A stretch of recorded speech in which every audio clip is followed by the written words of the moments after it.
Hello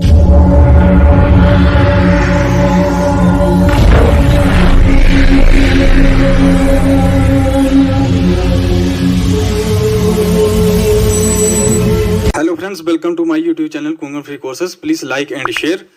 If you are new to the channel, then please subscribe. Hello, welcome and thanks for choosing this video course. In this video, I'll be talking about how to raise fast cash. These days, it seems like everyone needs more cash. Unemployment is skyrocketing, especially in the United States. The economy is poor and finding a job in this market is harder than ever.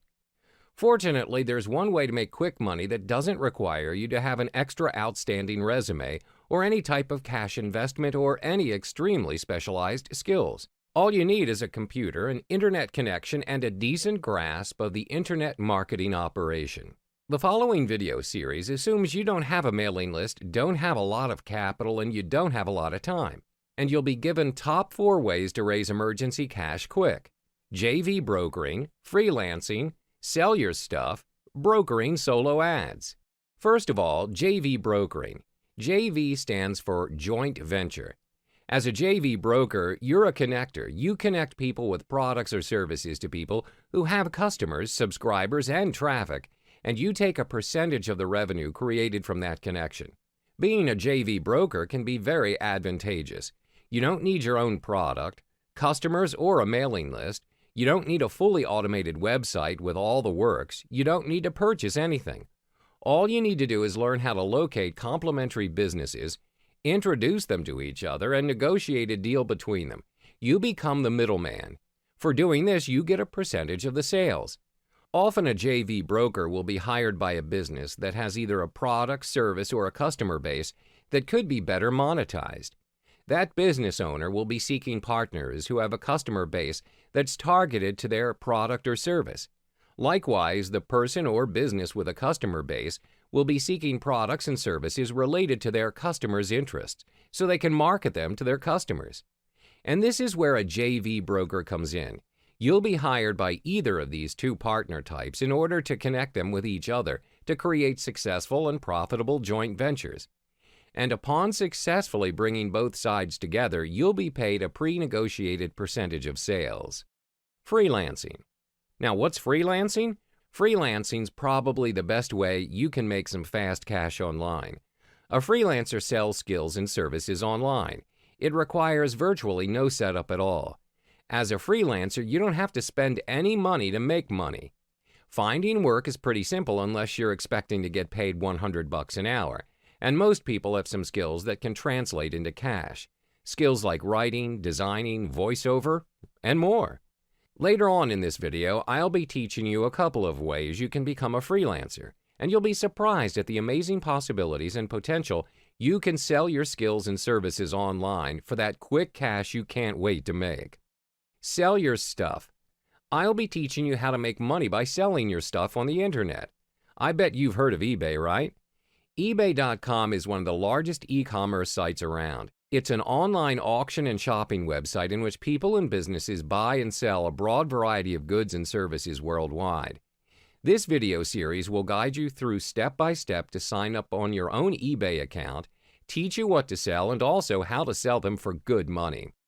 Brokering solo ads. First of all, let me explain to you what a solo ad is. A solo ad is a form of advertisement that's sent out to an entire portion of an email subscriber list. The process is pretty simple. Some internet marketers will accept payment in exchange for sending an email you have written to their mailing list. People buy solo ads to either make sales, collect emails or names to build your own list, or do both. And as a solo ads broker, your job is pretty similar as a JV broker. You're connecting a particular party who's looking to advertise its product or service to a list of subscribers, together with another party who has an existing relevant mailing list with subscribers that are potential buyers. This video series will teach you how to find clients and connect to solo ads, vendors, as well as giving you a list of websites that you can join to find clients. Ultimately, this video series is specially designed for people like you, people who need money now and can't wait for some business opportunity to work itself out. With that being said, let's get into the substantive content. In the next hour and a half of this video series, you'll learn great ways to make money online in a short amount of time and without risking any large investments in the process. But remember, always keep a cool head, stay calm, and focus on execution and less on your problems. Hello, welcome and thanks for choosing this video course. In this video, we're going to talk about what is joint venture and why do JV brokering. Without further ado, let's get started. First of all, what is joint venture? A joint venture, or JV, is a formal arrangement between two or more firms to create a new business for the purpose of carrying out some kind of mutually beneficial activity, often related to business expansion, especially new product and/or market development. Partnerships and joint ventures can be similar, but in fact can have significantly different implications for those involved. A partnership usually involves a continuing long-term business relationship, whereas a joint venture is based on a single business project. Parties enter joint ventures to gain individual benefits, usually a share of the project objective. This may be to develop a product or intellectual property rather than joint or collective profits, as is the case with a general or limited partnership. A joint venture, like a general partnership, is not a separate legal entity. Revenues, expenses, and asset ownership usually flow through the joint venture to the participants, since the joint venture itself has no legal status. Once the joint venture has met its goals, the entity ceases to exist. Joint venture marketing can prove to be extremely beneficial for almost any business owner. It's a great way to join forces with other businesses and build mutually beneficial relationships both within and outside of your industry. While there are a number of good reasons to consider joint venture marketing, there are three basic reasons that truly outline the main goals and purpose of every joint venture marketing opportunity. They include combining resources, gaining opportunities, and maximizing profit. Combining resources. When entering into a joint venture marketing agreement, one of the greatest benefits will be gaining access to additional resources. By partnering with another business or business owner, you'll ultimately be combining your resources to make this joint venture work. That means the possibility of more funds, more visibility, and thus more business. You will both especially benefit from sharing each other's lists, allowing you to instantly double, possibly triple your potential customer base. As an intelligent business owner and strategic marketer, you probably already know all too well the importance of a quality list and have the experience of building your own. A joint venture marketing agreement is a great way for the parties involved to take some of the work out of building a list and allowing more time to focus on building your actual business. Gaining opportunities. With joint venture marketing, you'll not only gain a strategic business partner, but you'll also gain business opportunities that you may otherwise never have had. For instance, combining resources may provide you with the opportunity to purchase more expensive advertisements, and more expensive advertisements may lead to a larger pool of potential customers due to greater visibility and distribution. You'll also gain the opportunity to reach members of your partner's list, a valuable tool and resource with built-in credibility. You'll have the advantage of reaching people that already know and trust your partner and/or their message. It's a domino effect. Just as one investment leads to another, so does opportunity. This may also be an opportunity to build strong professional relationships. Building relationships within your field with both clients and your peers is extremely important and a key ingredient to success. The more others trust you, the more likely they're going to do business with you, and that's an opportunity you never want to miss. Maximizing profit. The goal of every business is to make money, so by default, when you join two businesses together, the ultimate goal is, well, to make more money.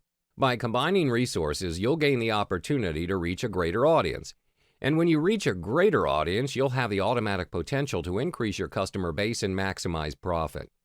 You see, it's all interconnected, and you want to be successful, and so does every other business owner out there. So why not join forces to make that happen? Joint venture marketing gives you and your peers the opportunity to work together with a common goal in mind. Whether you offer complementary services or sell similar products, a joint venture marketing plan can and will help bring you and your partner success. JV brokerage is one of the easiest and fastest ways to make money online. Being a JV broker can be very advantageous. You don't need your own product, customers, or a mailing list. You don't need a fully automated website with all the works. You don't need to purchase anything. All you need to do is learn how to locate complementary businesses, introduce them to each other, and negotiate a deal between them. You become the middleman. For doing this, you get a percentage of the sales. JV brokering requires a deep network of contacts. They are, after all, the people who will make things possible.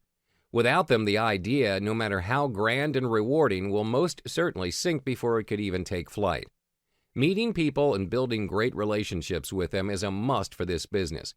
Hence, good public relation skills are a necessity for anyone who wants to try this profession. JV brokering also requires a creative mind and a keen eye for the industry. Here are some simple steps you could take if you want to start out with JV brokering. Find possible JV partners. You can do this by building good relationships with the people you've dealt with and are dealing with currently.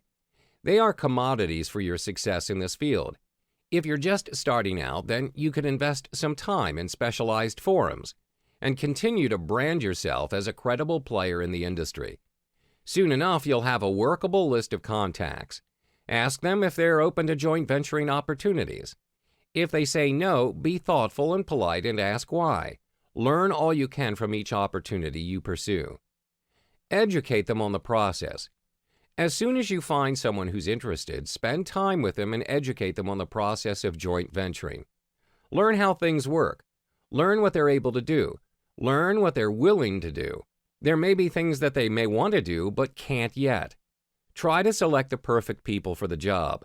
The bigger your network is, the more options you'll have. Learn what they're able to do. Learn what they're willing to do. Your job as a successful JV broker is to really know those you are bringing together. Discover their strengths, know their weaknesses. These will all play a very important part towards the success of each joint venture. Present to them the draft of your plan and invite them to hop aboard the joint venture you're planning. Once all the participants have been notified, try to present a fair and reasonable profit-sharing scheme that will make everybody happy. In conclusion, joint venture brokerage is a highly versatile business, which can be run on a part or full-time basis and can produce significant profits for those who take time to learn the necessary skills and apply them. Hello, welcome and thanks for choosing this video course. In this video, we're going to talk about how to structure your offer in JV brokering. However, before you get into structuring your offer, you might want to know what a JV partner often looks for. Let's get started. First and foremost, allow me to brief you on what's a JV partnership.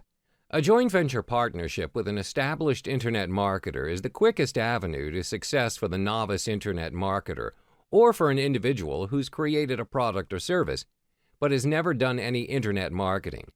Partnering with an established marketer gives a newbie instant credibility and access to the best market for his product, service, or idea.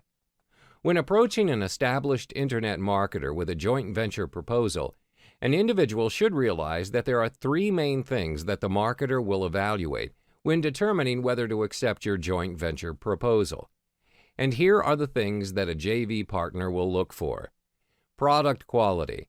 Product quality will be considered and looked at very carefully and from every angle. The successful internet marketer is not going to recommend an inferior product or service to its members of the list. It has put a great deal of time and effort into establishing himself as a reliable and dependable provider of information.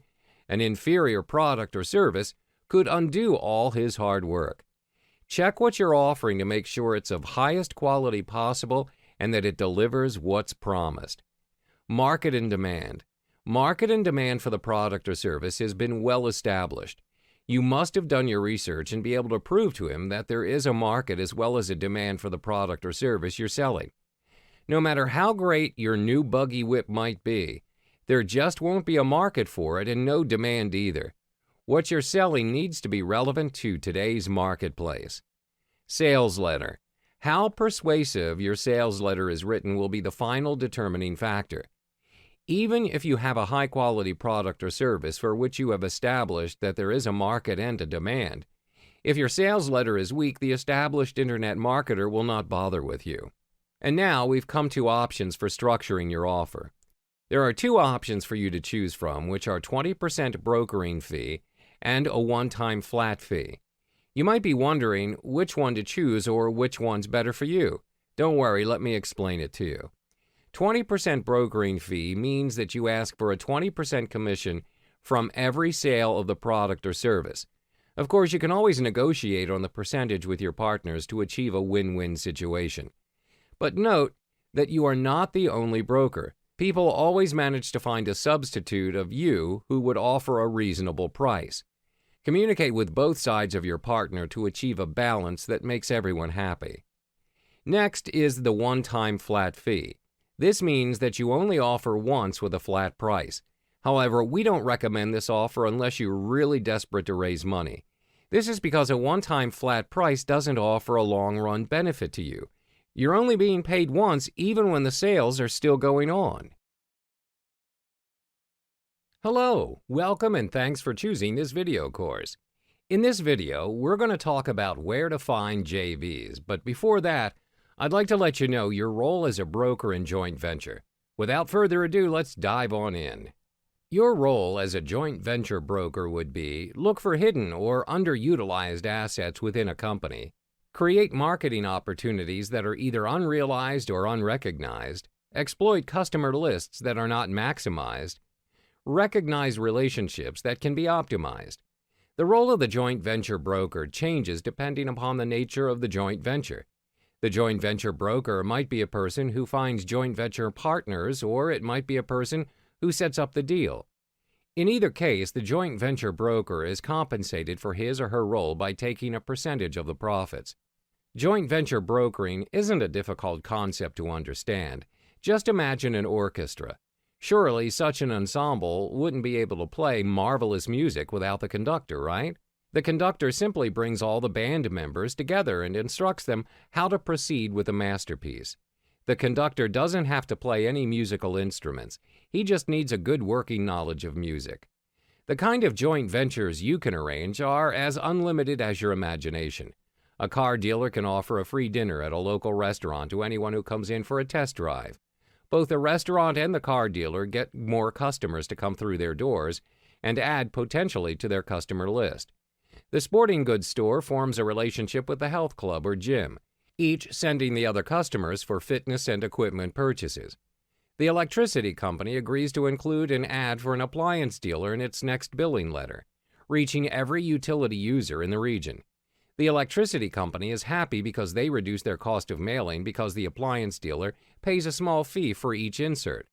The appliance dealer is happy because they piggyback on the electricity company, gain access to all their customers, and with less cost than conducting a mailing from scratch. Joint venture brokering appeals to many entrepreneurs because it offers a way to earn really good money without having to create your own product, without having to set up and implement any marketing strategies. Although for some types of joint ventures, a knowledge of marketing is essential, and more often than not without having to invest anything financially. The joint venture broker essentially determines the type of resource the client needs and works with the client to determine what can be offered to joint venture partners who have those resources. The joint venture broker then works out how to present the offer to joint venture partners so that they see the offer as a win-win-win situation. The three wins are a win for the client, a win for the joint venture partner, and a win for the customers as well. Approaching potential joint venture partners in just the right way is vital to the outcome of the joint venture. The joint venture broker's role is to assist the client when trying to convince people who have never heard of the client to enter into a joint venture deal through a well-crafted joint venture proposal. The joint venture broker has already determined what a potential joint venture partner can gain from the deal. Having done their research, they know who needs what resources and how to find others to provide those resources. And now we've come to places to find JVs, and here are my recommendations: Muncheye, Launcher.com, Warrior Plus, JVZoo. Allow me to explain briefly each one of them. Muncheye is the most comprehensive IM launch calendar on the planet, used by over 3,000 of your potential affiliates and JV partners who are actively looking to promote offers like yours. However, the competition is huge, with thousands of launches appearing on Muncheye each year. The Muncheye advertising packages make your launch stand out and reach more affiliates. So how does Muncheye work? Select any days you'd like your listing to be featured. Each featured day is only $50, and if you buy 5 days, you get 2 days free and save $100. Book early to avoid losing your spot to other vendors. Only a limited number of listings can be featured each day. You can buy up to 14 days at a time, and most vendors buy at least 3 days, usually on days running up to the launch, as the sooner affiliates become aware of your launch, the more likely they are to promote. If you wish to purchase a featured spot for more than 14 days, please just order additional days in a separate order. Launcher. On Launcher, you get your own personal and private installation of web applications like WordPress for evaluation, testing, and training. You can share your installations with other users or even share your own custom solutions. Launcher is offering a free account, no credit card required to register, no strings attached. It is great as well to put up your own commercial products and services. How does Launcher work? If you want to use a web application, you first have to sign up or log in. This is required because Launcher is offering personal installations. You can select from the list of products and solutions and get your own installation with a simple click on Launch Now. After a few seconds, the application is installed and ready to be used. And yes, it is as simple as that. In case you want to share your own product or solution on Launcher, you can very easily create your own installation template with the help of a visual editor we call the Sequence Editor. The drag-and-drop web interface requires no programming skills. However, you might need some knowledge about how to set up the product. Warrior Plus. WarriorPlus.com is an all-in-one Warrior Special Offer WSO management system that handles every aspect of WSO marketing. The Warrior Plus is the only tool on the market that makes running a WSO marketing campaign easier than ever. A Warrior Special Offer can be a product, a service, a subscription, or a membership. These offers are usually found in the Warrior Special Offer section on warriorforum.com. When offers are posted in that section, it signifies that those offers are something worth checking out. The Warrior Plus system will automatically send out files, membership information, license codes, and activation codes to customers that purchase your WSO. Within the Warrior Plus system, members can set up auto deliveries, update quantities, set quantity limitations, place Buy It Now buttons on their WSO page, and change the prices of their WSOs from an easy-to-use interface. Users can even base their price change on the quantity of sales that they have made. JVZoo. JVZoo is a marketing platform for digital products. They make it easier for sellers to promote, list, and sell their products, and give affiliate marketers some great digital products to promote. They have a huge marketplace with all sorts of digital products to promote. No matter what niche you are in, JVZoo has you covered. They have 21 different categories to choose from with hundreds of digital products on offer. JVZoo is for the makers of digital products as well as affiliate marketers who are looking to promote these products on their websites and blogs. There are many other digital marketplaces on the internet today, but I really like JVZoo. You might need to sort through their products to find a good one, but there are some really great products available on JVZoo. You will be sure to find something that would do well within your niche.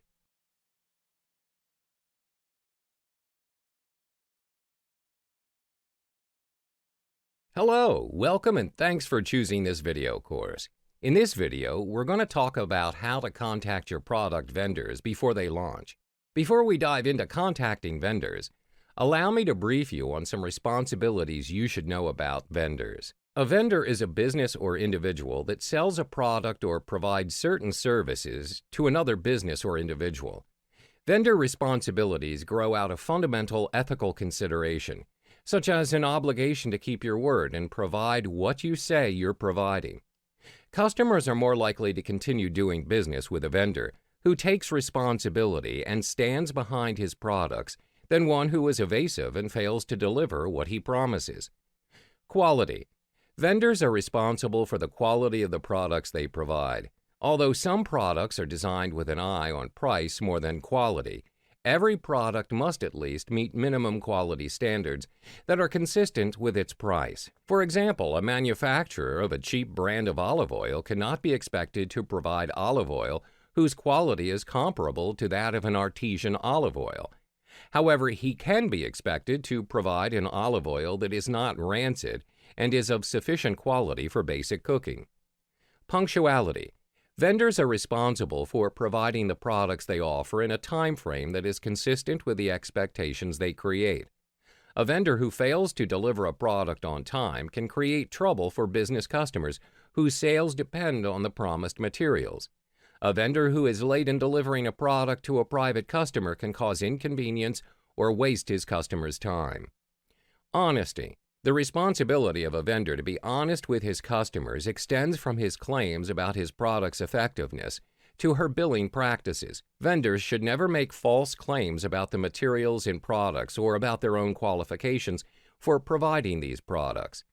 In addition, vendors should refrain from overcharging customers and should provide exactly the products and services that the customer has ordered, unless they specify that these items are no longer available and offer comparable alternatives. Sometimes choosing a supplier or vendor is as simple as asking a friend who they use in their business. Other times you need to go through a formal selection process. To make sure the vendor you choose is the best to provide service or product your clients need, as you are the broker, use these 5 steps below as a guide. Document your organization's need. Before you can do any kind of selection of the potential vendors to provide the service to your client, you must document in detail. This will help you out greatly later on when you look through your notes and the vendor material you realize that their offerings are not the same. When you meet with potential vendors, you need to be able to judge what they can do for you against what you need them to do and make sure there's a good match. Identify the potential sources. Whatever service or item it is you need to provide, your best step is to do your own research and identify which organization seems to do the best job in supplying what you need. Once you've done that, contact each vendor by phone and/or by email and state your needs that you would like them to participate in your selection process. Understand that if this is a fairly small dollar item, they won't be too interested in going through a lot of effort and resource hours and dollars to acquire your business. Initial vendor discussions. This is where your potential service providers come to your site and present their offers, also to discuss how they are going to meet your needs. They need to sell you on why they are the best provider. Typically, it is ideal if you can select up to 8 to 10 vendors to participate initially. Weed out vendors. And now you might find out that several vendors just don't quite cut it. They have an offering somewhere in the ballpark, but based either on price or specifics of service, they're just not going to be able to meet your needs. This is where you weed those providers out. Final vendor round. This is the final chance for each of the finalists to make their offer stick and to win your client. Have a final discussion with them separately on price and their offerings.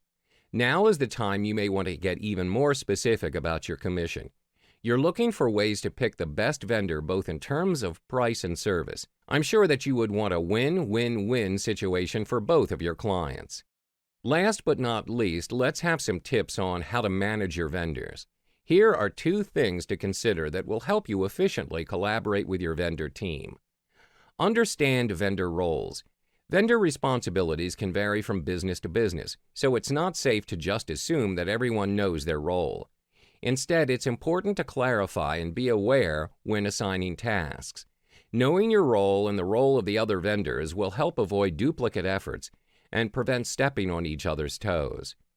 Expand your network. Knowing the people you are working with is a great opportunity to expand networks and grow your business as a broker. Building relationships with other vendors helps bring awareness to your company and assists you in expanding the scope of your business. Once you build your core vendor relationships and begin to refer businesses to each other, your circle of referrals will grow exponentially. You'll start getting more and more repeat business, but of course, to get repeat business, you must provide a good traffic for them at first. Teaming up with vendors and working together can also create better pricing for yourself. With rising With the rise of social media, expanding your network and building in-person relationships with other vendors can translate into having more hands sharing your work online. The more efficiently you work with other vendors, the greater chances are that you'll be able to grow your business as a broker and increase your revenue.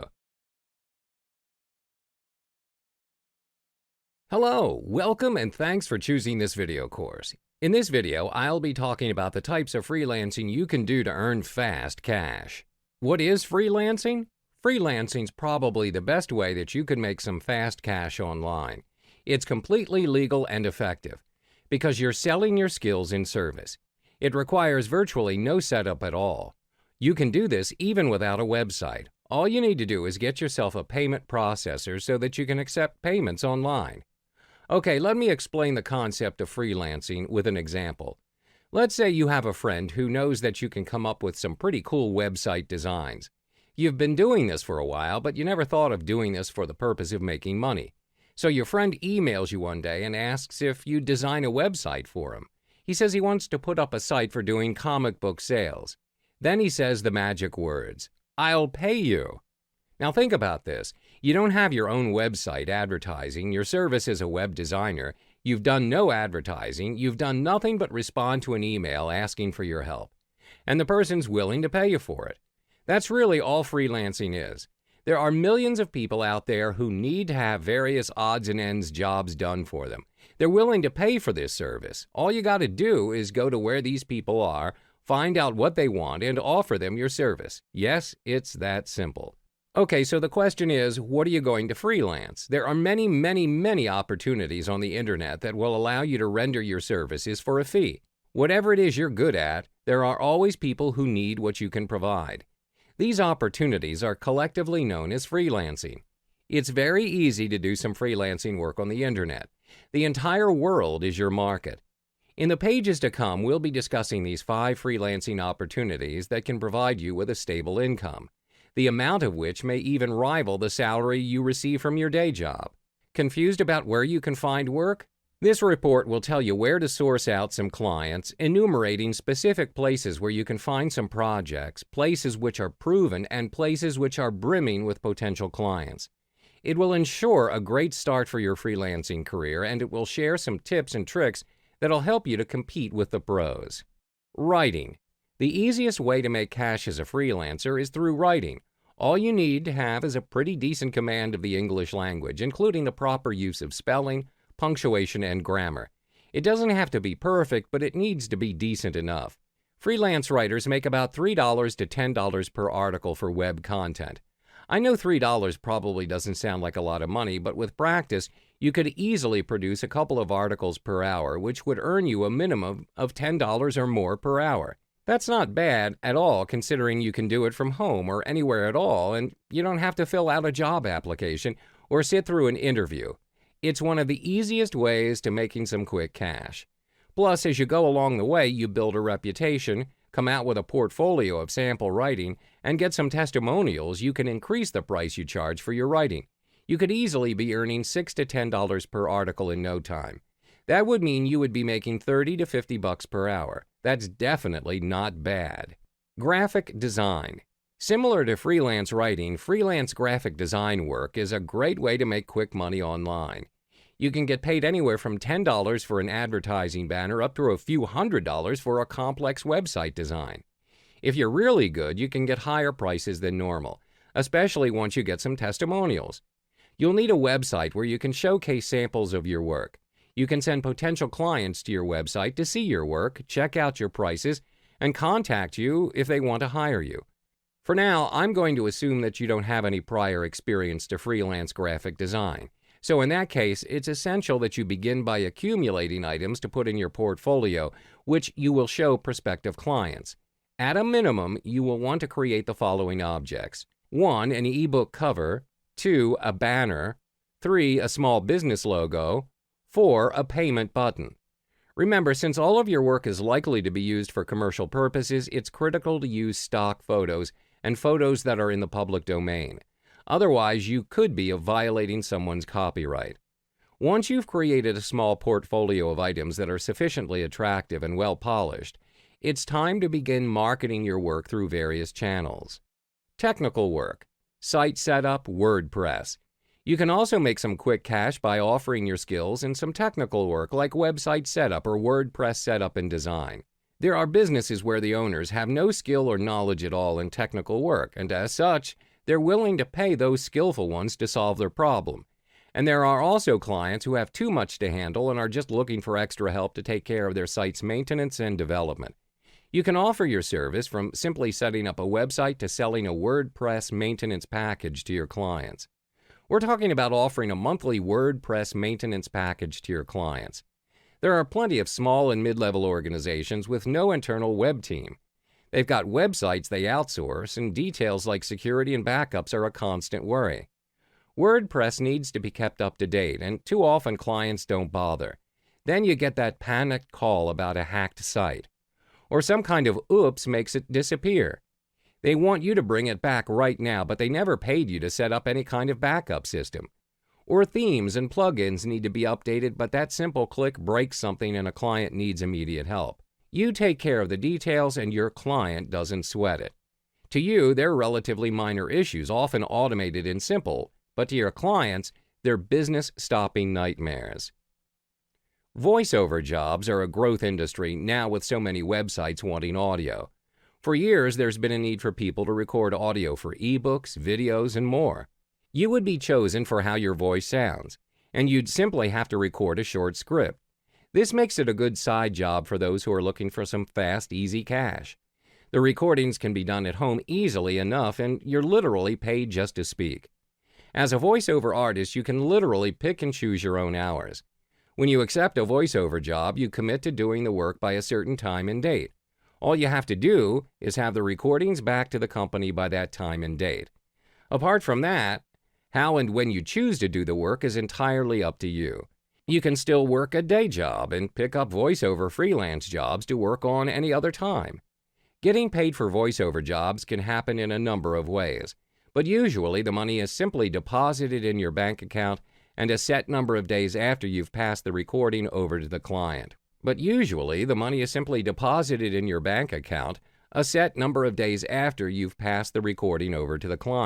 If you have PayPal, then it's a very common way to be paid for any online work. So it's worthwhile setting yourself up with a PayPal account the soonest. There's no charge for a PayPal account. Virtual assistant. Another easy way to raise some cash fast is to work as a virtual assistant.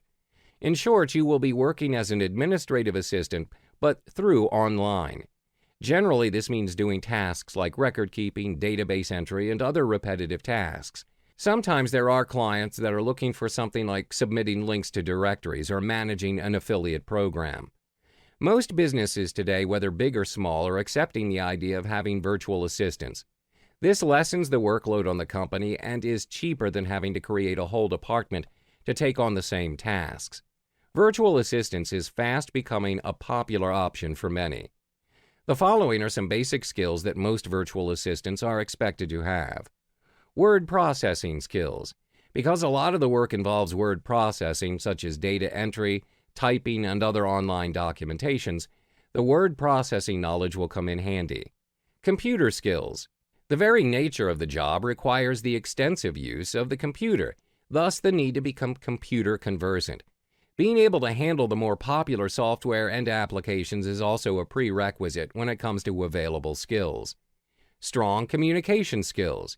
This is also another necessity when it comes to the capabilities listed for virtual assistants. Being able to communicate effectively and accurately, both verbally as well as in writing, is very important, as a lot of the communication needs to be explicit and understood on all levels. Strong writing skills. The bulk of the work is done through emails and faxes. Therefore, there's a need to be well-versed in writing skills in order to execute the requirements of the job well. Proofreading material is also something that is expected as part of the job requirement. Strong management skills. This will come in handy when there is a need to coordinate several different elements at any given time. These areas may include the advertising aspect, the marketing side, and perhaps even the public relations platform of the business. If you need immediate payment, you should look for one-time small jobs. Put in a low bid and offer to work around the clock until you complete it. If you do a good job, there's a chance the client will release the funds to you within days, which you can then transfer to your PayPal account. Alternatively, you can pick up very large jobs and require clients to make a deposit of, say, 30% on acceptance of your bid. This means that you'll get 30% of the project's full cost as soon as you're hired, which you can immediately transfer to your PayPal account and then deposit in your bank. The ultimate idea here is to make credible bids. You can do this by writing a proposal that is specifically tailored to the project rather than just writing something generic. You can also do this by submitting samples of your past relevant work, a copy of your resume, and anything else that might provide specific information to the client. Hello, welcome and thanks for choosing this video course. In this video, I'll be talking about where to post your service for freelancing gigs. The first stop for many freelancers are the various freelancing and outsourcing sites. Here are some freelancing sites to try. There are quite a few of them you can try, but you'll be facing a lot of competition from all around the globe. Some people are writing articles for as little as 50 cents each on these sites. The quality is horrible at that price, but they still manage to get the work. Another great way to get work is on the various internet marketing forums. Here are some of the forums you can try to find freelance work. These forums are full of successful marketers who need freelance services. It can be pretty hard to find a good, reliable freelancer, so they'll be more willing to give you a chance. You can also get slightly better prices than you can on the freelance sites. Remember, don't go spamming these forums with offers. You'll need to follow their rules, and you may need to pay to post an ad to get business. But paying $10 or $20 is a drop in the bucket compared to the amount of money you can make from a single offer. But I'll be further explaining on two of the freelance sites specifically in this video course. The Upwork.com and Fiverr.com are the largest and most globalized freelance platforms, where most freelancers and clients frequent and seek for freelance jobs and services. Upwork.com. Most freelance services like voiceover, graphic design, virtual assistant can be found on this site. With over 1.5 million clients, Upwork, formerly Odesk, offers something for every type of freelancer. With over 1.5 million clients, Upwork, formerly Odesk and Elance, offers something for every type of freelancer. It accommodates both short and long-term projects, hourly or project-based work, to entry and expert-level engagements. Regardless of what possession or skills you're offering, Upwork is likely to have it for you. The steps to navigating your way in Upwork are pretty simple. Just simply sign up for an account on the site and you can browse through thousands of job postings. It's made simple as you can search by category based on your skills and fill out applications for anything you find relevant. If you get interviewed or hired, you can track your hours or project status on Upwork and then get paid directly through the site. Here are some ways to increase your chances of landing a job. 1. Fill out your entire profile with samples and references. Clients may contact you about jobs, so you need to make your profile as enticing as possible. 2. Take multiple tests. You'll have to take the Upwork readiness test before you can apply for jobs, but then you should take others related to your skills. This shows clients that you can really do the work. 3. Link a withdrawal option to your account. This takes a long time to set up, so you should get it going while you work on your first project. 4. Include a cover letter for every job you apply to. Do the same just as you would do for a regular 9-to-5 gig. Explain your profession or skill. Fiverr.com is a good place to start to build your freelance empire. Sometimes looking for a platform to present your services can be the most difficult thing for a freelancer.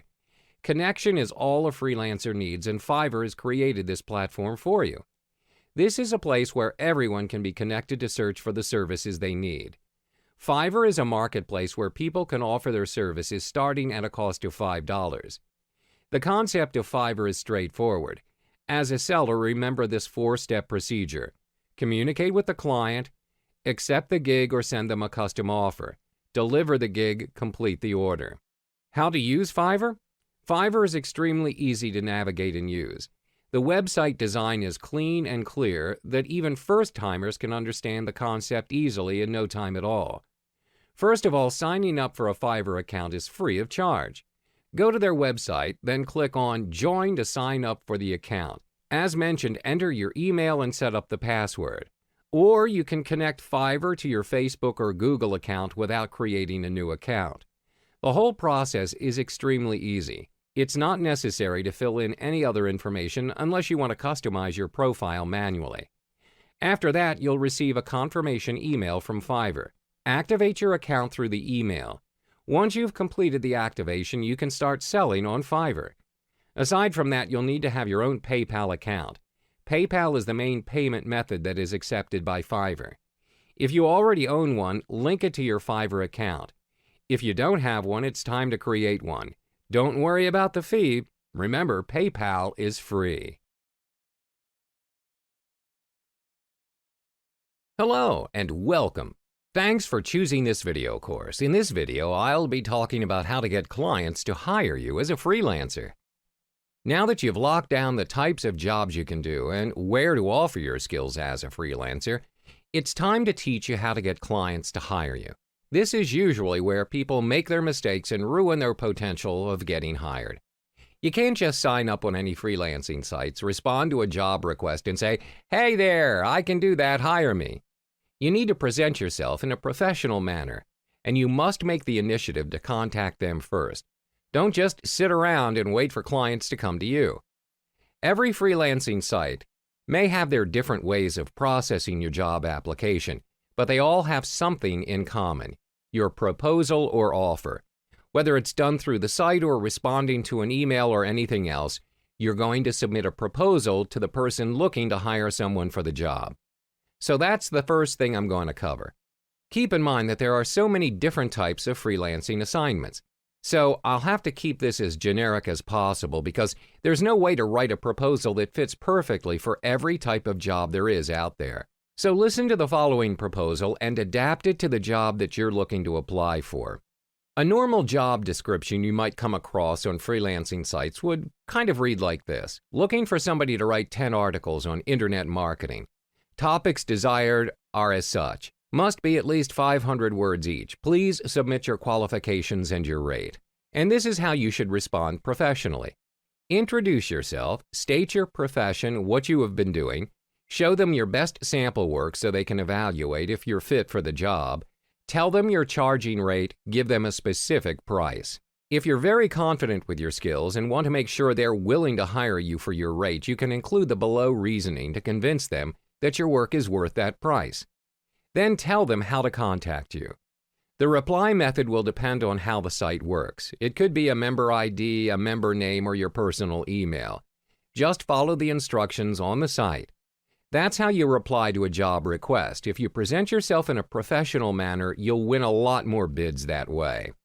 So the key to landing yourself a job on freelancing sites is to simply pursue nonstop. The internet is so big, and the amount of freelancer offerings is unlimited. You just have to be full game on and put yourself out there so clients will notice you and hire you for your skills. The key is simple: go out there, present yourself every day until you get hired.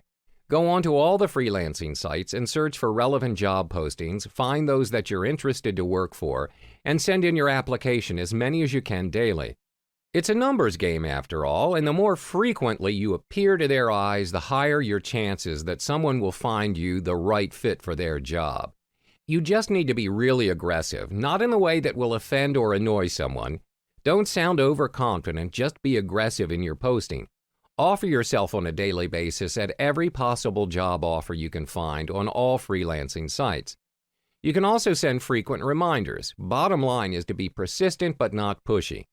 If you don't hear back from someone that you don't know very well, you should give them a week to respond before you send a polite follow-up.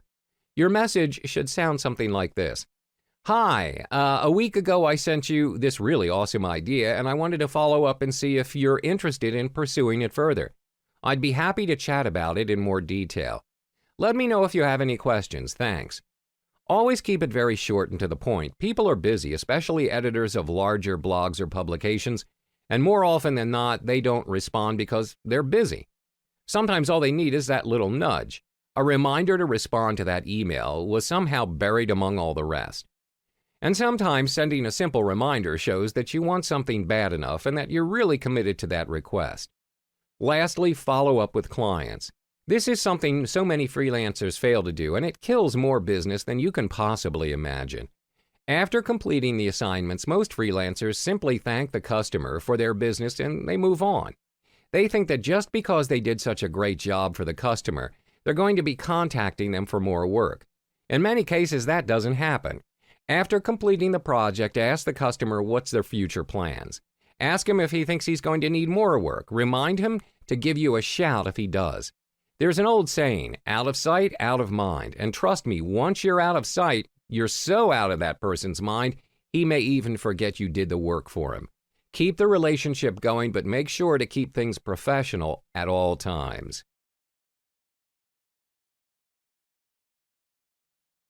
Hello, welcome and thank you for choosing this video course. In this video, I'm going to guide you step by step on how to set up your very own eBay account, as well as your eBay store. When it comes to setting up your very own eBay account, it's as easy as setting up your own social media account. Before we jump into setting up your eBay account, there are two types of accounts that you need to know of from the start, which is the personal account and the business account. There are two means to determine if you should go with a personal or business. If eBay is all new to you, start with a personal account first. If your business blooms, you can consider stepping up into the business account without any loss of previous transaction history. If you already have an established retail or online business, you can straight out go for the business account. That being said, if you start your very first online business and you've decided to opt for business account, make sure your business is set up legally. That means that you register your business name with your state and abide to the state's law regarding sales tax collection. Compared to business accounts, there are several advantages to it. If you have an established company, you can register using your company name, which would be displayed in all communication with your buyers, such as invoices and emails. If you're based in countries under the European Union, you can provide the value-added tax (VAT) percentage to buyers when you list up your item. Additionally, you can receive net invoices for the selling fees from eBay by providing eBay with VAT identification number. Other than that, there will be tax advantages, but it's best to check with your accountant or your legal advisor. You may still be asking yourself, should I still register as a business account? There are several simple factors to determine if setting up a business account is the right path for you. If your business model is based on what's listed below, it's a good thing for you to start up a business account so that you can sell items that you have bought to resell, sell items you've produced yourself, sell a large amount of items on a regular basis, sell new items that you bought but don't use personally, buy items for your business. Now, if you have determined which account to use, let's kick things off with your seller account. Please ensure your key information such as name, address, and phone are correct. Other than that, there are two aspects that you need to specify as well, which are selecting your automatic payment method for paying your seller fees and eBay money-back guarantee reimbursements. On the home page, there are links to sign in or register. Left-click on Register to begin setting up an account. This will take you to a screen where you're required to enter your personal information. You will be required to key in your email twice and a password. Once you've done that, you are required to key in your first and last name followed by your phone number depending on which country you're based in. Click to continue to head back to the home page, or you can customize your own username or choose from the names suggested below before you proceed to save. To sign up for a business account, click on the Business Account section below. You will be directed to this page where you're required to fill up your business information and business contact information. Next, we'll be entering the verification code shown above, which is a 6-digit number. Left-click the box icon beside I agree to the following to indicate that you have agreed to the user agreement and privacy policy before clicking continue. To change your account from personal to business, scroll to the top left bar and hover to pop up the account section and select account settings. On the next page, click edit to change the account type. Key in your business name and proceed to complete the process by clicking Change to Business Account. eBay offers 3 types of selling features for you to manage your sales, and they are accessible from your eBay account page. My eBay. My eBay helps you manage individual sales, and it's exceptionally useful for beginning sellers. The selling tool is practically free, and it's already a default tool under your eBay account at the Selling section. Selling Manager. Selling Manager helps you handle multiple sales in less time. Through this tool, you can manage listings, track sales, and perform common post-sales tasks such as handling feedback, email, payments, and shipping. There are no fees required, and you can subscribe to it for free. Selling Manager Pro. Selling Manager Pro handles a bigger volume of products and sales to save time, and it includes the entire feature from the default Selling Manager, plus the capability to automate common sales tasks, track inventory, as well as storing reusable listing templates. Upon subscribing to the feature, you will be given a free 30-day trial for first-time subscribers before a monthly subscription is charged for $15.99 to your eBay account and will appear on your monthly invoice. To fully utilize and manage your seller's account, it is best to change your default My eBay tool to the Selling Manager tool, as it helps you with streamlining and optimizing the way you can sell your items. To subscribe to the Selling Manager, scroll to the top left bar and hover to pop up the Account section and select Account Settings. Click the Subscription section and you will head to this Feature Picture page and scroll to eBay Selling Manager and click to subscribe to Selling Manager. This is the Selling Manager subscription page where you can choose your subscription level between the free version and the pro version. Once you've confirmed choosing the Selling Manager, which is free, proceed to the Continue button to confirm the changes. After you key in all your personal details, you'll need to determine an automatic payment method for your selling fees. You may be wondering, what is a selling fee?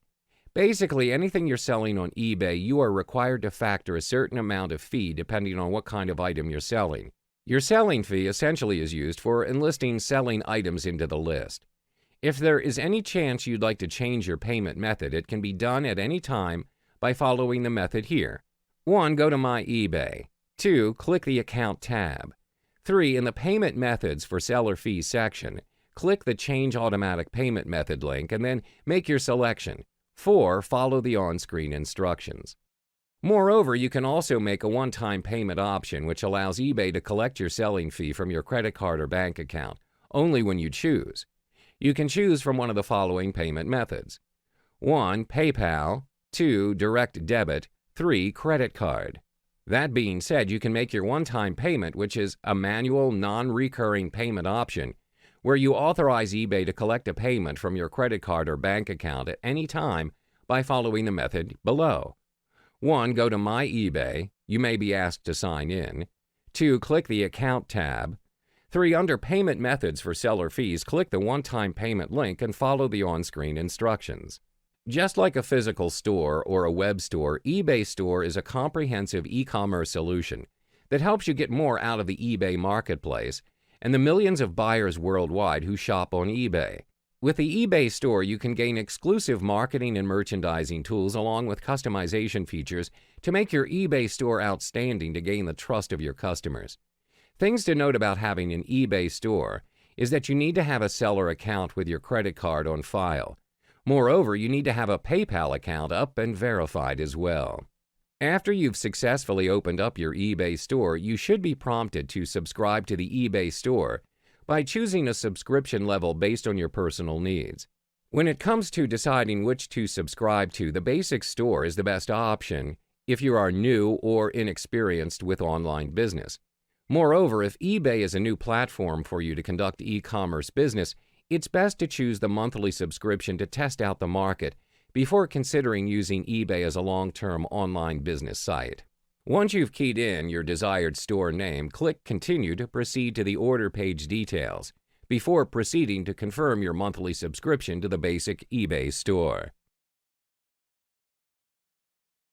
Hello, welcome and thanks for choosing this video. Now that you're all set with setting up an eBay account, the next big step is finding the products to sell. Generally, anything is sellable on eBay, but of course there are certain items that are prohibited in eBay. There are only 3 simple steps to determine what product you want to sell. 1. Do your own research on the market segment that you're interested in. 2. Look for manufacturers or wholesalers that can reliably dropship products for you. 3. Choose several viable products to sell that conform to your selected niche market. That being said, these 3 steps are highly significant, and it's best to follow them through instead of skipping them. When it comes to conducting research, you need to have a careful planning and research at each step. In doing so, you can easily avoid most of the common pitfalls of dropship selling. Dropshipping is basically acting as the distributed sales force for manufacturers and wholesalers who either cannot or don't wish to act as retailers. All you have to do is being a virtual distributor, whereas the rest of tasks, such as handling the physical order fulfillment and shipping, are done by the manufacturers. To kick things off, you should start with a select few items that you have carefully chosen so that you won't find yourself in an overwhelming position with auction fees before you even actually start selling anything. Furthermore, it's easier for you to evaluate the feasibility of each item on a small scale before you start expanding towards other products. When it comes to choosing your dropshipping partner to work with, spend more time in narrowing down to the list of best partners with the best possible deal. Any dropshipping partner that's approved by eBay is quite reliable to choose from, but you'll find that their entire product catalog is well represented on eBay by a number of other dropshippers. Once you've found the right company that's willing to do dropship work with you, find out how long they've been in the business and how long they've been doing drop shipping for clients. There are great deals to be had by buying products abroad, especially in countries in Asia, and having them shipped directly to your country. There are setbacks, of course, like dealing with foreign countries due to international shipping and custom regulations, but generally most eBay dropshippers suggested avoid using foreign suppliers entirely. The least you could do to offset your compromises is look for special deals with foreign partners, but limit the bulk of your goods to domestic wholesalers. Through this method, you'll be able to not only take advantage of some truly fantastic deals with what is typically less expensive merchandise, but you'll also be able to keep up with other companies through contacts and trade publications when your domestic companies are no longer capable of offering you some of your best-selling choices. Basically, there are only 2 basic types of source for drop-shipped goods. Manufacturers. Manufacturers are able to supply the same goods yearly at wholesale prices, but not as low as bulk pricing unless you convert your business model or sign a special contract if you find yourself with a good, reliable selling item that you're keen on continuing to carry. Closeout sellers and liquidators. For closeout sellers and liquidators, you may be able to get the best deal, but they're not renewable and they probably won't give you a very good deal at all. The quality of the items offered may not be up to par, and the chances are slim that you'll be able to send back defective or low-quality goods. In eBay, there are a variety of items that are available from the private sellers. That being said, niche markets are the optimum way to compete in this very crowded eBay marketplace. The best way to determine a niche is a product that is not widely available at your local retail store, including such online retailers as Amazon or Shopify. Usually, people that have a niche with a good knowledge of the products often have a good head start. If you don't have a good niche to start with, search for categories that have only a few listings in your local area. Especially lucrative are product sectors that can be served by small local outfits that are often selling at a very high profit. The market in itself is pretty much saturated throughout the years, but they're not entirely out of line, as there may still be suitable niches out there for different consumer electronic categories, but they may still be harder to come by. Even though there are several target markets out there to choose from, be prepared to compete with other wholesalers, which means that your prices will have to be lower than your competitors. These items are applied to different categories ranging from craft-making supplies to photography equipment and to just about everything else in between. You can even supply raw materials for projects, plans, and patterns for crafting items, finished products, or even ebook guides on how to make money from a given hobby. To focus on this particular niche of items, you need to absolutely fill that niche completely to make your store more appealing for customers and their desire to visit your store. There are various items that can be formed into a collectibles item, even if the items are not in the best shape. There are still people more than willing to fork out money to purchase them. Generally, there are well-known collectible markets out there for such items as dolls, figurines, and even stuffed animals.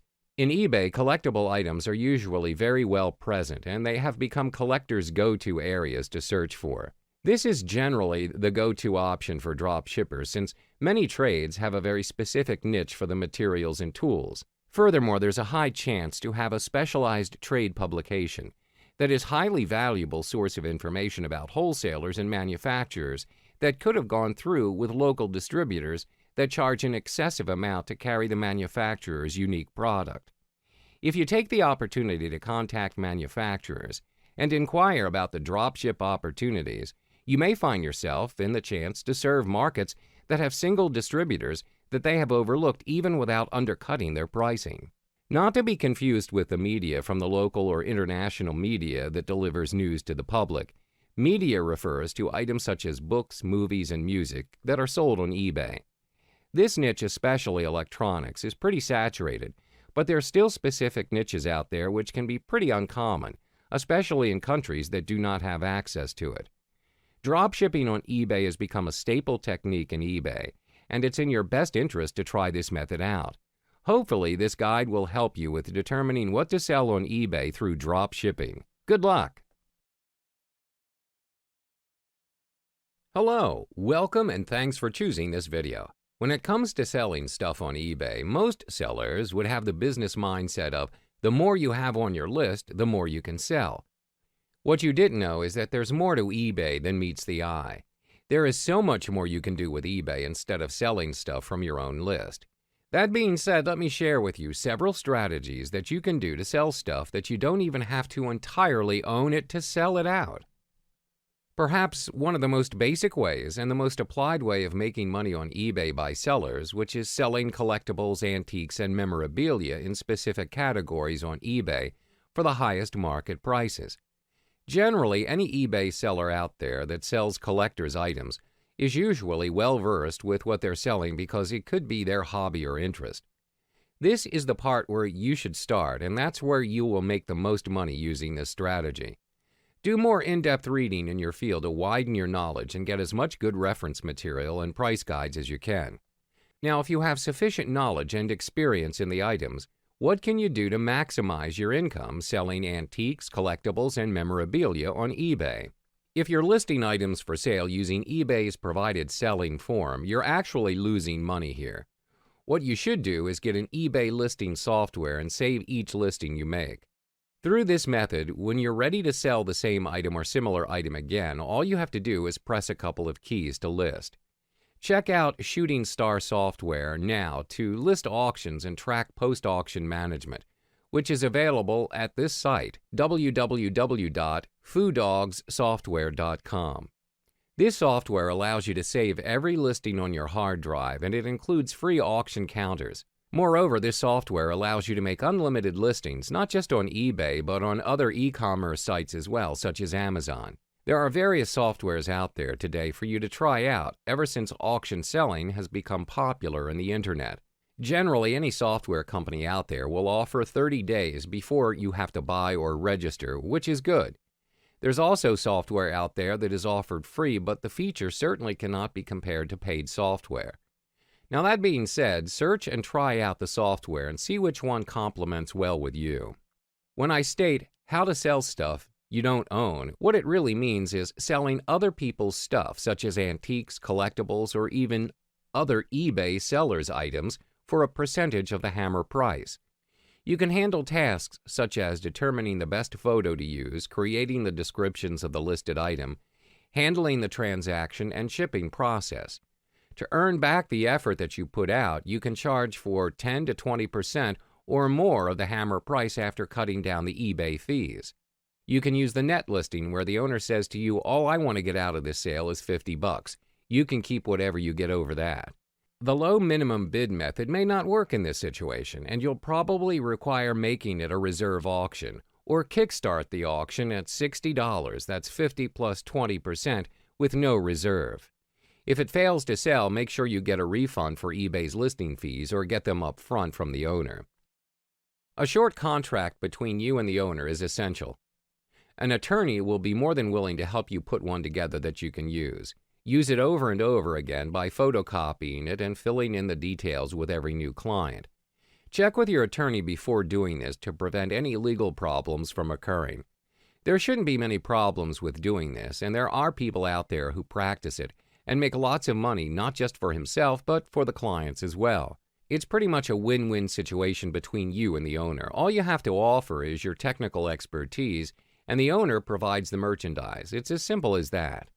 To find a client, all you need to do is search eBay Seller ID, Acct, to see his or her listings. 99% of the items he or she is selling are on consignment from other antique dealers. Arbitrage is basically a method used in the stock market by big players who search for price discrepancies from a single market to another. This method is even repurposed and applied in the eBay marketplace. All you need to practice this method is to specialize in the item you desire to sell. Add depth to your knowledge, read more books, study anything related to your field. That way you see the item, you understand all the features from top to bottom compared to other sellers out there that provide an overview, explanation, or a description of the item. From there, you can turn around and sell the item on eBay Gain for a nice profit due to the fact you fully understand its true value, comprehensive description of the item, better quality pictures with various angles of the item, instilling great confidence to the bidders that you know what you're selling. That's basically what eBay arbitrage strangle is. What you should do to take opportunity of the eBay's market on the buying side of the trade. Create a list of search items that will help you seek out items that you're interested in. Take, for instance, when you search for a limited edition gaming mouse. Always have a list of terms in a text file on your computer, and all you have to do is copy and paste the keywords into eBay's search window. When you're coming up with a list of items, use terms that a person who's familiar with what they have listed would use. For example, the limited edition gaming mouse, search on limited edition glow-in-the-dark mouse. Always make your search terms obvious. Once you've found an item that you know you can make a profit out of it, bid early and enter the highest bid you're willing to pay. Do not ever go back and enter another bid. That's a straight path to losing your money. If you get it at your preferred price or better, good. If not, the item goes beyond your highest determined price, just forget it and move on to the next item. It's very easy to have bids on 50 to 100 items at one time. If you went 10 or 20 out of 100, you're actually doing very well. When it comes to searching for certain items that are not sold at retail stores, your best bet is to look for it at the local auction house or during an online search. That being said, let's look into what kind of places you should keep an eye out. Yard sales, a great place to buy cheap and rare items. Generally, you don't have to spend much time looking for auction merchandise at yard sales unless you're looking to buy conventional items. Rummage sales, similar to yard sales, but they are run by NGO. Charitable fundraising sales and auctions. These sales are run by volunteers of an organization who are trying to raise money. Most of the items are donated to the organization, where the items are priced and tagged before auctioning. Estate sales, usually conducted when the estate wants to get rid of old items to pay off outstanding debts or just to cash in the items. The Salvation Army, reasonable place to look for eBay merchandise, and they are reasonably priced occasionally. Used bookstores, generally when certain books do not make any sales and they're just eating up storage space while trying to stock in new books, store owners would usually sell it for below the market price. This is a great opportunity to snag some books that are highly sought after in the market if you have knowledge of it. Mail order sources. There are various booksellers and glass dealers and other antique dealers out there who would only do business by mail. Get on as many mailing lists and ask for as many catalogs as you can. There will always be bargains from time to time, and it's generally worth getting the catalogs even if you never buy anything, because they offer important market information and description of the items. $1 stores. Yes, $1, but the items are either books or merchandise. New stores. You can find good stock in new stores at the main sales table. At times, the items such as closeouts or specials can be bargain. At times, the item once purchased are not returnable. Shows and fairs, generally run by associations in which members of the organizations can display their items. Usually, they hold them at large halls at places such as a university, hotel, or convention center, or even an auditorium. The Internet. Pretty much the only place that you can find any item that you search for. Hello! Welcome and thanks for choosing this video course. In this video, we're going to talk about the solo ads business. So what does it mean by solo ads? Curious? Let's dive in and know more about it. Solo ads, also called email marketing, it is a business tool that enables you to communicate with your staff, your suppliers, and your customers by sending out emails. When considering a definition for email marketing, there are a number of ways to define it, from the broad to the specific. Here are some key components to what a successful email marketing campaign does. Direct mail, emails that are sent directly to current and potential customers. Retention email, frequent and regular emails are sent out to current customers. Email-placed ads, marketing ads are placed within emails sent by others. Let's look further at each of these components. Direct emails, it is a call to action on the part of the customer. Let's say you receive an email from a business. You may or may not have heard from them, and you may have never signed up for any of their email lists. Businesses can obtain these lists by buying them. Either way, the business sees you as a potential customer and wants to entice you with a good deal. You may even have done business with them before, and they want to do business once more by offering something you might be interested in, or a better deal than before. The purpose of direct emails is to be promotional. They might offer you a product or service, or they ask you to sign up for something. Potential customers are more likely to get these types of emails. Retention emails. Retention emails are the equivalent of printed newsletters. While still promotional in nature, retention emails attempt to retain customer loyalty by offering the customer something. This could range anywhere from coupons to up-to-date news on the latest products. These types of emails are sent out on a regular basis. It could be a weekly or monthly basis, but usually the business tries to send out emails weekly to retain customer interest. Email-placed ads. Another way to do solo ads is to get some advertisement space with another email. Many times businesses that send out retention emails reserve space for other businesses to place their advertisement.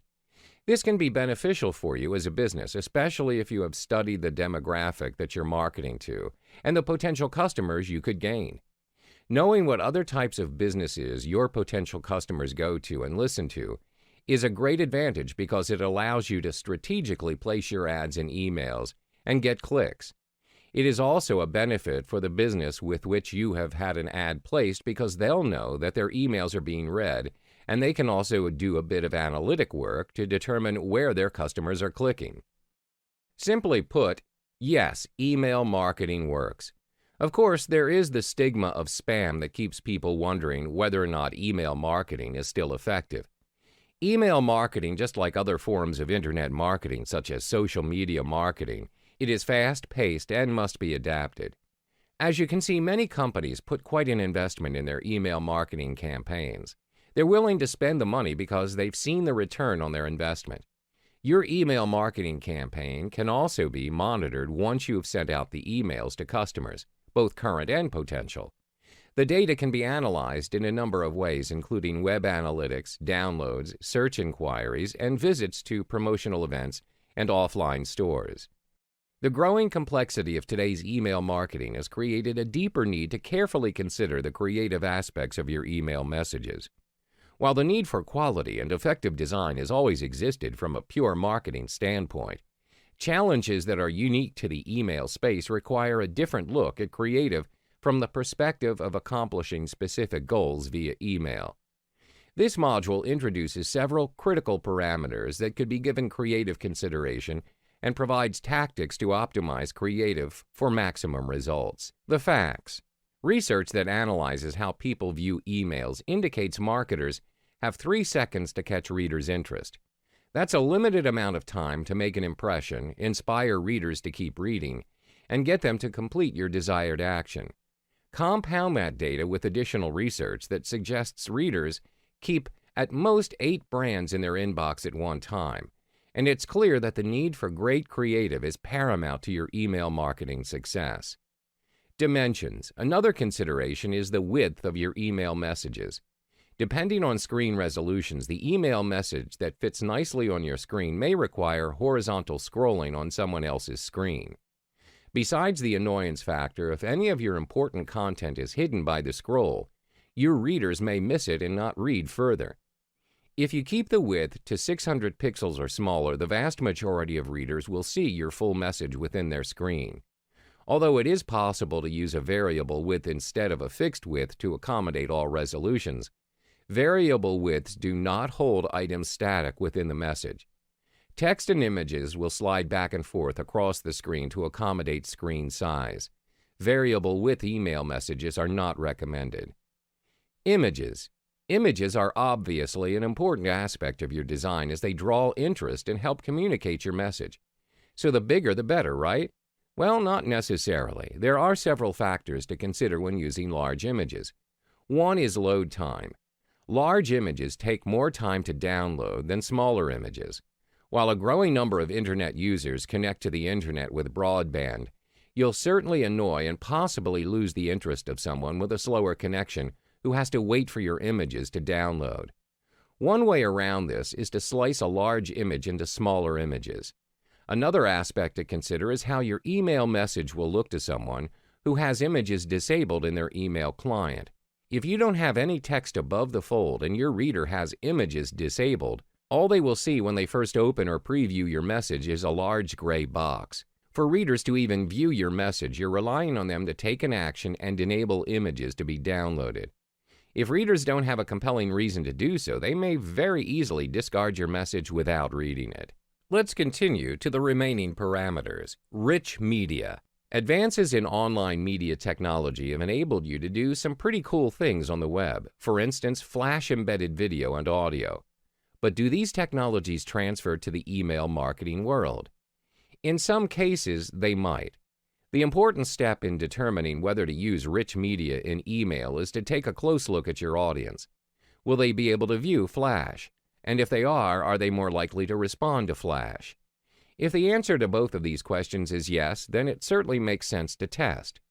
However, you'll find that being able to view Flash and other rich media consistently in different email clients is not common.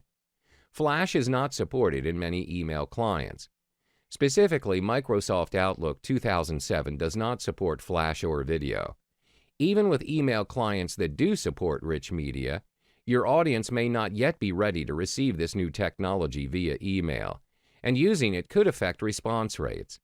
Another factor to consider is the ability to track activity generated by rich media. Landing page considerations. Getting readers to click on links in your email is your first goal. Your second goal is to convert those clicks into a desired action. Increase your conversions with a well-designed landing page. Although this is not a module about landing pages, we'll list a few things to keep in mind when designing your landing page. Match the message and elements of your landing page with your email message. For best results, repeat the headline from your email message at the top of your landing page. This gives visitors a feeling of familiarity and comfort. It tells them that they've arrived at the right place. Create a single path to your offer. Your landing page needs to be designed to prevent visitors from wandering away from the path you want them to take. Therefore, eliminate unneeded elements, such as links to other resources, navigation bars, etc. Keep visitors focused on completing the desired action. Viral opportunities.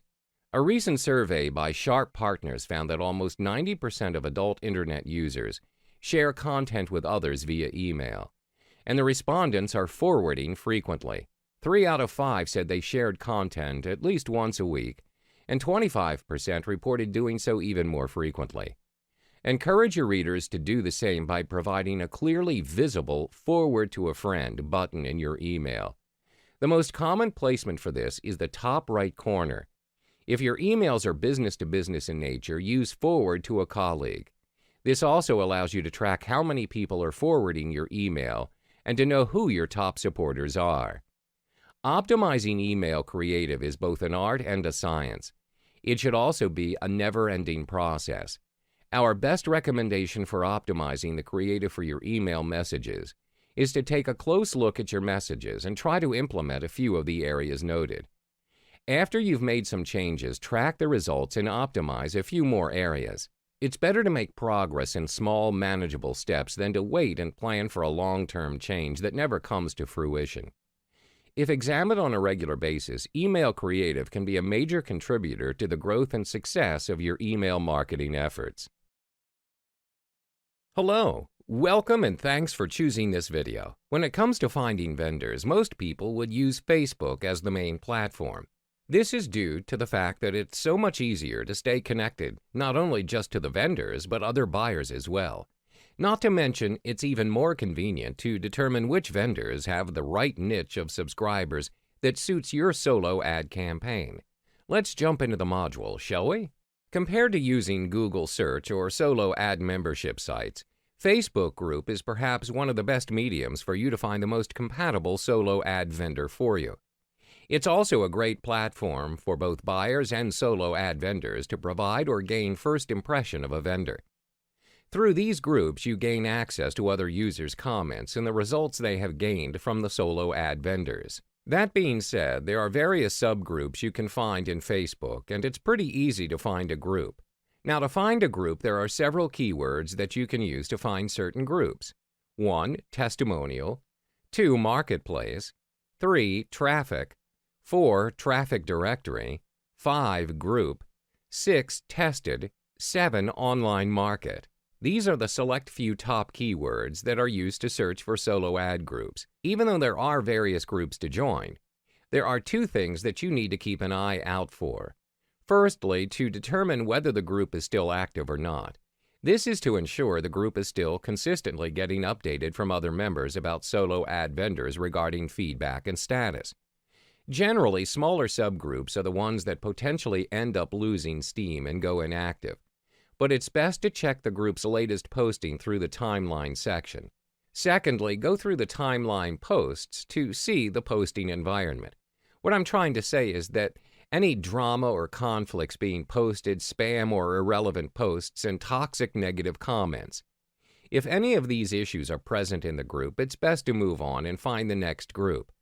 Generally, most groups with administrators or moderators would do their job to moderate the group, and that's a good group to join in on. Even though most of the testimonials posts are positive, a majority of the posts are mostly done by other solo ad vendors and not the buyers. It's widely practiced by new vendors if they want to build reputation the fastest and easiest way. Chances are their list may even be similar to other vendors out there that help out each other as well. Generally, it's not a bad thing, but their list may become saturated instead of being a niche list of subscribers. If you're aiming for a niche list of subscribers, look for new vendors as their lists are not saturated with other solo ad vendors. You can easily determine it by their testimonials, the quantity of their sales, or even their referrals. That being said, you can still opt for mainstay vendors, especially those with positive reviews from various people's testimonies. I can't exactly point out each and every group due to the fact that there are tons of Facebook groups out there to join. The least I can do is recommend several groups that you should join. Solo Ad Testimonials, one of the groups with the highest amount of members, with over 26,000, so it's easier for you to find the right vendor that suits your niche. Other groups such as Solo Ads and Ad Swaps and ClickBank Testimonials are part of the groups with higher amounts of members, reaching over 10,000 as well. Even though groups with high amount of members could potentially widen your exposure for your ads, the results may still vary depending if the subscribers are compatible. If you're looking for a close-knit group with group members that only have over several thousand members or less, it may prove to be fruitful to you if you manage to get the right vendor. Check out Solo Ads Empire if you're looking for a private group instead. Besides looking for the right groups and vendors, the most important aspect when being part of a group is to abide to the group's rules and regulations. When it comes to posting, always follow the format that's been regulated for member posts, and only post certain content that is allowed depending on the group, such as testimonials or buying clicks only. Moreover, any post that requires in-depth details, such as funnel clicks or clicks banked, is required to be stated. Furthermore, always ensure the group rules regarding posting certain unrelated posts, such as clicks for sale, bank clicks, or affiliate links, is allowed or not. When it comes to post frequency, find out how many posts are allowed in a certain day or time frame to determine if a member is considered a spam or not. But posting for members are only limited to a single post per day. Last but not least, check any vendors that you're interested to conduct business with, either through the administrators or just checking out their blacklisted members page, just to ensure the vendor is not a scammer or a fraud. Hello, welcome and thanks for choosing this video. Have you ever thought about where and who I can choose the solo ad vendors? Most of the time, people would usually opt for the top solo ad vendors, but in fact, the proper way to find the best solo ad vendor is the one that suits you. So, without further ado, let's start our module. When it comes to finding the right solo ads vendors to help you with email advertising, chances are you'll find yourself not getting the results you expected to find.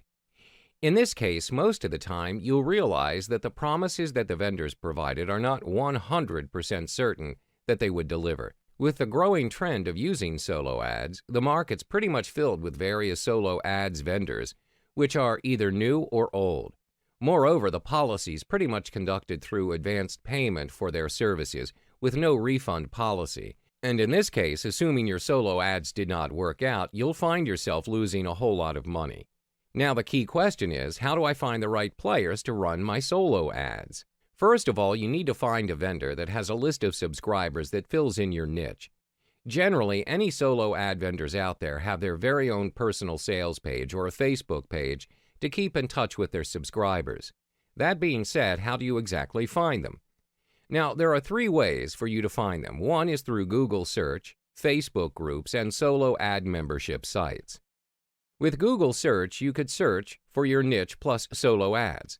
Even though it takes 1 to 2 steps to finding a solo ad vendor, it still isn't recommended to rely 100% off the top 3 search results and what the vendors offer from their sales pages. The second method you could try is Facebook groups. Similar to Google search, just type in solo ads in the search field and you'll find them. Compared to Google search results, you'll see that the Facebook groups results shows that the solo ad vendors are testified based on the Facebook group community members. This is one of the best ways to gain results on how good the vendor is with his or her subscribers. The third and last method you could try out is solo ad membership sites. There are various sites that you can sign up for, whether you want to buy, sell solo ads, or do both. You can try out solochecker.com, which is free, and you may just find yourself several top vendors suited for your business there. Most of the vendors offer solo ads at an affordable price compared to their actual price shown on their sales page, and most of the time they can deliver the clicks at the same day within several hours. Now, that being said, the results may affect traffic you'll get, and it's quite hard to stay in touch with the sellers before booking your solo ad. Moreover, there are chances that the vendors at Solo Checker will not stick around with the business in a long-term basis. Additionally, there will be blacklisted vendors there that conduct fake traffic, so it's best to check through all the essential details with any particular vendors that you do so desire to conduct business with. Another site that you could consider is the Udemy.com site, which you can buy and sell solo ads. Moreover, Udemy, they offer ad swaps and clickbanking services, which is a great thing if you already have a list of subscribers. Most important, always be wary when searching for solo ad vendors and check through all the necessary details. The TrafficMonopoly.com, which is a relatively new site, is also a good choice to search for solo ad vendors. You can even get good discounts from premium solo ad vendors as well. Compared to other membership sites, they have a contract with over 90 top solo ad vendors, and you can get a lifetime for only a single payment, which is a great benefit. This is a crucial step to ensure the solo ad vendor is legit and still active, as it has been known there are fake solo ad vendors out there, as well as inactive ones. There are several aspects that you must look into before you could come into a conclusion if the vendor is good. First, are those testimonials legitimate or fake? Are they from their sales page or through Facebook group posts and comments? Most important is checking out the video testimonials, as they're not exactly an easy way for vendors to fake those. Secondly, are the testimonials old or recently updated? Has anyone ever received sales? What are the terms and conditions? Can you use your own email swipe? Lastly, do they add new subscribers to their list daily? Now, when it comes to contacting solo ad vendors, there are only 2 aspects that you need to go through to decide if he or she is the right vendor for your business. First and foremost, always use their preferable way to contact them. Usually, they would have contact info listed at the bottom of their sales page. Generally, solo ad vendors prefer to get contacted through Skype messaging, which is a really good way to converse in real-time conversation without the need to waste time waiting for a reply, be it through email or social media chat messages. The second aspect is to ask questions. Just like conducting an interview, the three main points that you must cover is their speed of delivery, cost per click, and their tier type traffic. You can find the answer to these three main points at their sales page. If they don't, feel free to ask them. Always ask questions that determine if the solo ad vendor is suitable to help out with your business. This is to ensure if the solo ad vendor is able to accommodate to your solo ad campaign as well as your outcome for how many subscribers and front-end sales you'll gain.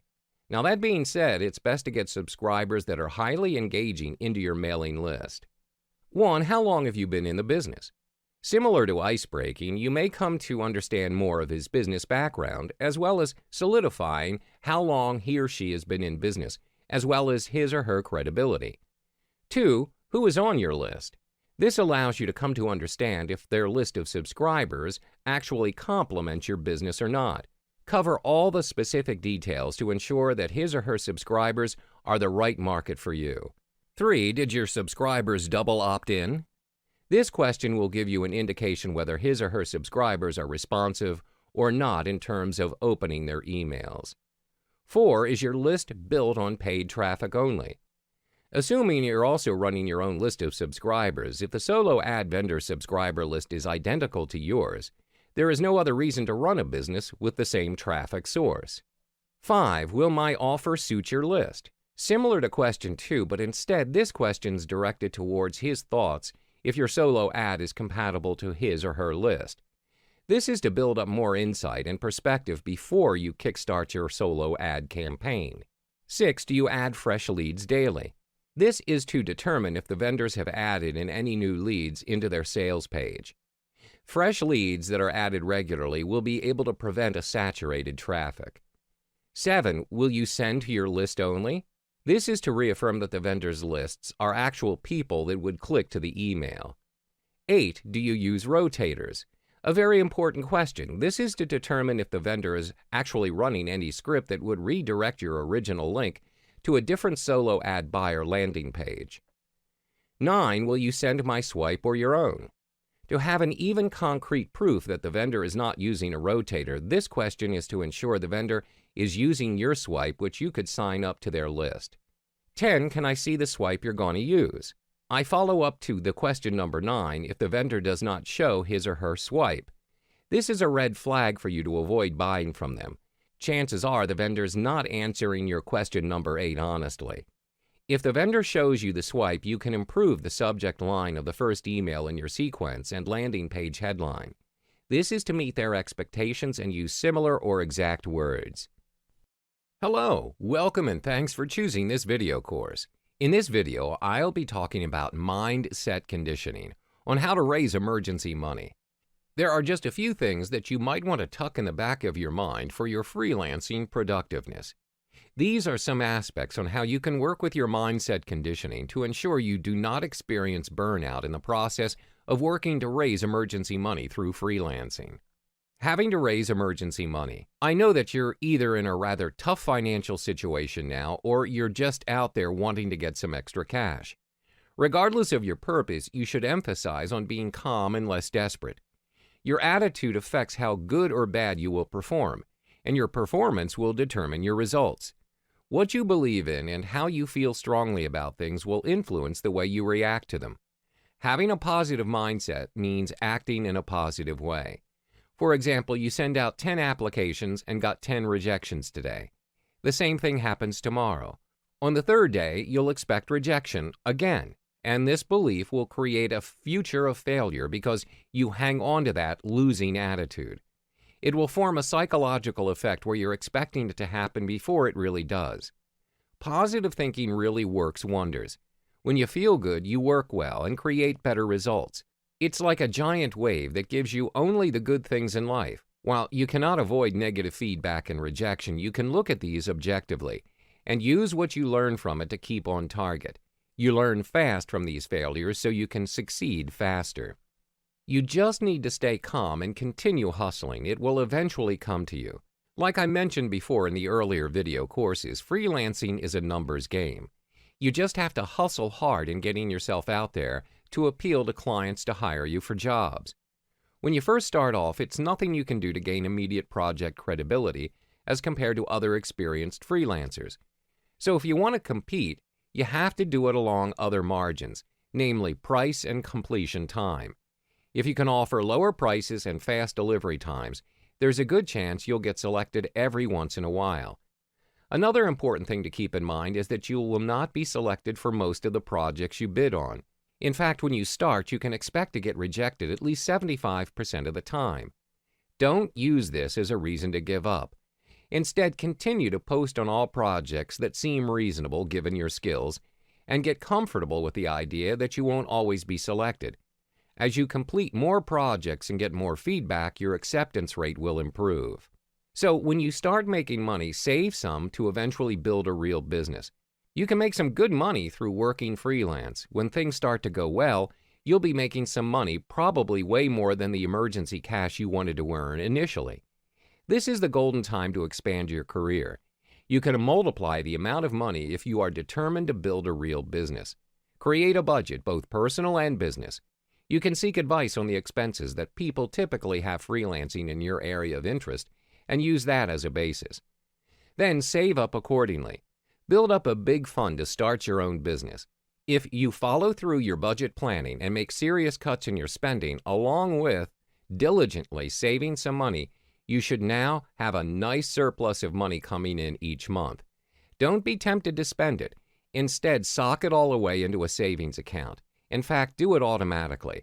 Instruct your bank to automatically transfer a healthy amount each week into a savings account on your behalf.